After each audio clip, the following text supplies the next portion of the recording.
House Baratheon held the Iron Throne for a brief time, but their seat of power is almost more impressive than King's Landing. Game of Thrones primarily follows those at the top of its society. The movements of kings, knights, lords, and nobles command attention, while millions of less fortunate souls run around anonymously. The Starks and the Lannisters enjoy the spotlight even among those high-born houses. House Baratheon performed one of the most significant acts in the franchise's history shortly before the narrative started. Robert was right to rebel, but the Targaryen dynasty gave him Storm's End. Hello everyone, if you are new here, please don't forget to subscribe and click the notifications bell, so you don't miss any new updates on your favorite TV series. House Baratheon's presence in Game of Thrones is somewhat laughable. After King Robert dies, Stannis and Renly spin their wheels for almost a decade and accomplish almost nothing. Stannis' most notable achievement was having his brother killed shortly before narrowly escaping death at the Battle of the Blackwater. Melisandre was House Baratheon's MVP, and even she didn't get them close to their old seat of power. At least they still have Storm's End. Storm's End is a mighty fortress located on the southeastern coast of Westeros. It's among the most heavily protected castles on the continent. It sits as the capital of the Stormlands, a region named for the frequent and overwhelming tempests that batter its shores. The stronghold features an 80-foot thick stone wall facing the sea with a 150-foot sheer drop into its cold waters below. This makes it almost impossible to take by force. Some say Storm's End's founders wove spells into their walls to protect against magic. Storm's End has never fallen to an invader in its multi-thousand-year existence. It weathers every storm. In A Clash of Kings, Catelyn Stark's inner monologue describes Storm's End, stating, "The night fires had burned low, and as the east began to lighten, the immense mass of Storm's End emerged like a dream of stone while wisps of pale mist raced across the field, flying from the sun on wings of wind." Storm's End was constructed during the Age of Heroes, an era shrouded in mythology and mystery. The distant past is told in songs and tall tales, making every detail more fanciful than the franchise's usual tone. The epic of Storm's End's construction is generally treated like the story behind Giant's Causeway. It's more of a campfire tale than a historical record. It's said that during God's grief, a mythic hero among the first men to come to Westeros won the love of a mermaid named Elenei. Elenei was the daughter of the god of the sea and goddess of the wind.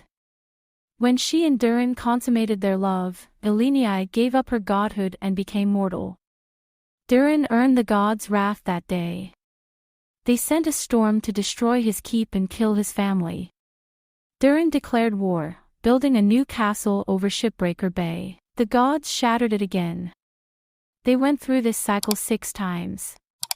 Durin built his 7th home with the help of either the indigenous children of the forest or the young Bran the Builder. This keep survived the gods' might and became Storm's End, making Durin the first Storm King and Elenei his Storm Queen.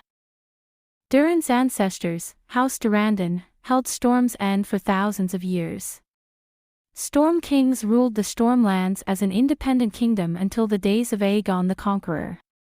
Aegon's conquest unified the 9 constituent regions of Westeros under the Iron Throne, establishing one sovereign over the continent for the first time.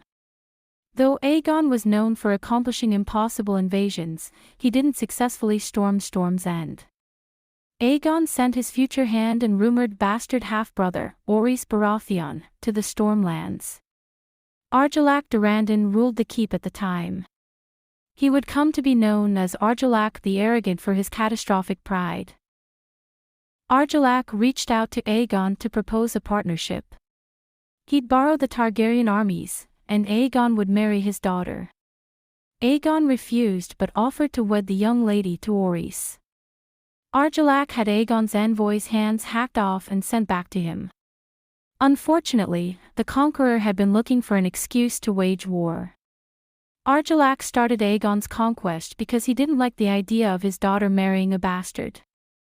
When Orys came to attack Storm's End, Argilac could have stayed within its impregnable walls and survived for a generation. Instead, Argilac the Arrogant met Orys' army in open battle. He wanted to avoid an attack by dragons that could have seen him burned in his hall. The battle became known as the Last Storm.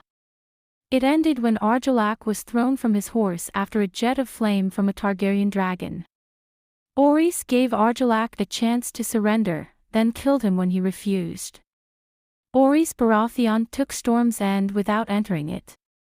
He then took their sigil, house words, and Argilac's daughter as a final insult.